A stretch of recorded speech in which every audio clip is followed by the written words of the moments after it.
Hey everyone, in this section, let's look at cyclical or cyclical unemployment. And over here, we are looking at what causes changes in unemployment over the short run. Cyclical unemployment is related to business cycles.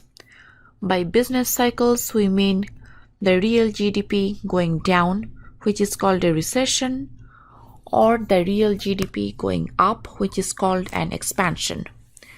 When we have a recession, the demand for labor is going down, my cyclical unemployment will go up. When we have an expansion, the demand for labor is going up and the cyclical unemployment will go down. So let's look at this graph here. This is a graph of a flexible labor market. The wages are allowed to change. I have the demand for labor, supply of labor intersecting each other. Horizontal axis, I have the quantity of labor. Vertical axis, I have the price of labor. The price of labor is equal to wages. Over here, my equilibrium wages is $10. Equilibrium quantity of workers is 100. Now, let's look at the next graph here and let's see what's going on. I have the quantity of labor, I have the price of labor. This was my initial equilibrium labor price labor quantity combination. Now over here the wages are fixed at $20. I can say wages are fixed or wages are sticky, and the wages are not really going down. If the wages are not going down here, we will have unemployment because quantity supplied is greater than quantity demanded. So my take home so far is cyclical unemployment. One of the reasons we have that is because of sticky wages. Even if the economy is not doing good, the wages are not really going down. Alright, let's go and take a look at why we might have sticky wages. One of the reasons is the implicit contract or unwritten agreement between the employees and the labor union that prevents the wages from going down. Even when the economy is weak, that's really important. The economy is weak and the business is having trouble, but the wages are not going down. Okay. Number 2, efficiency wages. Some employees are paying the workers higher wages to increase productivity. One of the examples, if we look back in history, is Henry Ford's $5 a day wages back in 1930s, and that was a big deal during that day. The reasons workers are paid higher wages is because the employees do not really hire new workers, as it is really costly to train new workers, and they will just pay the existing workers higher wages. Number 3, adverse selection of wage cuts. Even if we have poor business conditions, so over here we are just looking at poor business conditions and what happens if we have recession and sticky wages. If we walk into a farm, there can be the most favorite workers or attractive workers, and there are the least attractive or the least productive workers. If the wages are going down even during poor business conditions, the most productive or the best workers will leave, and only the least productive workers without any choices are the ones that will stay back. So to prevent that, even during poor business conditions, the wages are not going down and the employees are rather letting some people go. And this is because of cyclical unemployment. We are seeing this a lot these days. Alright, number 4, insider-outsider model.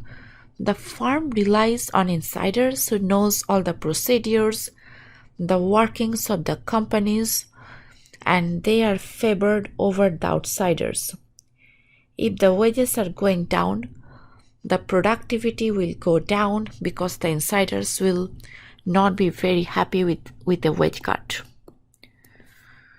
Relative wage coordination argument is really difficult to implement a wage cut.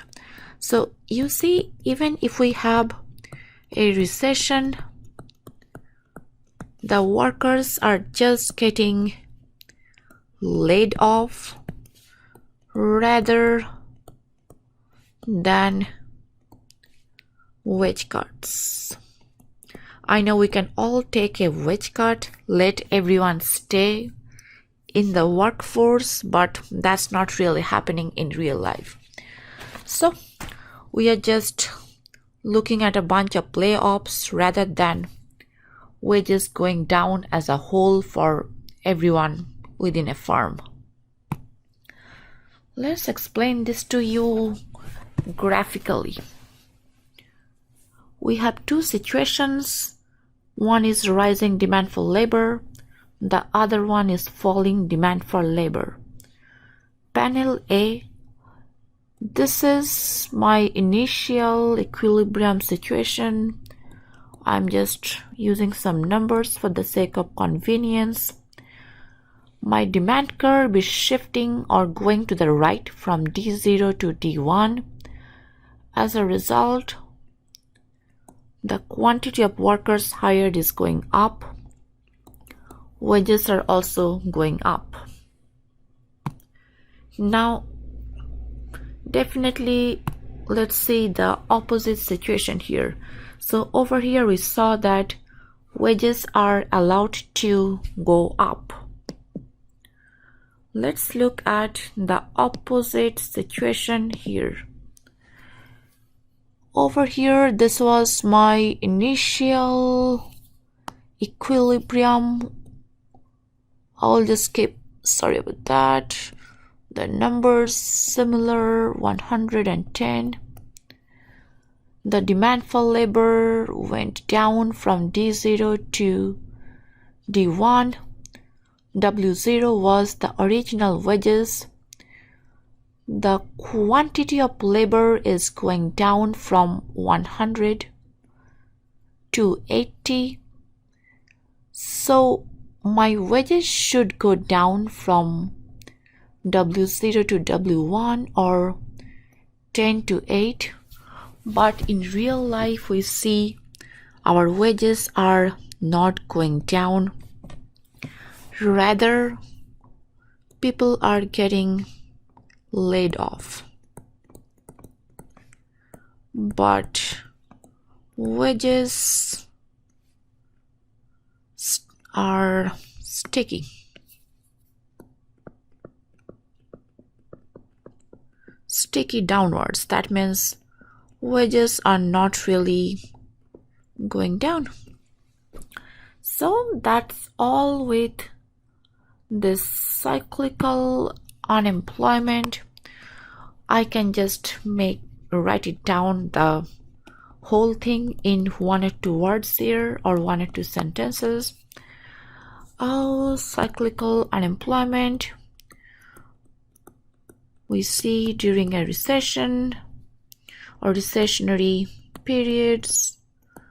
We have the demand for labor is going down. Definitely the wages are staying fixed, or I can say sticky downwards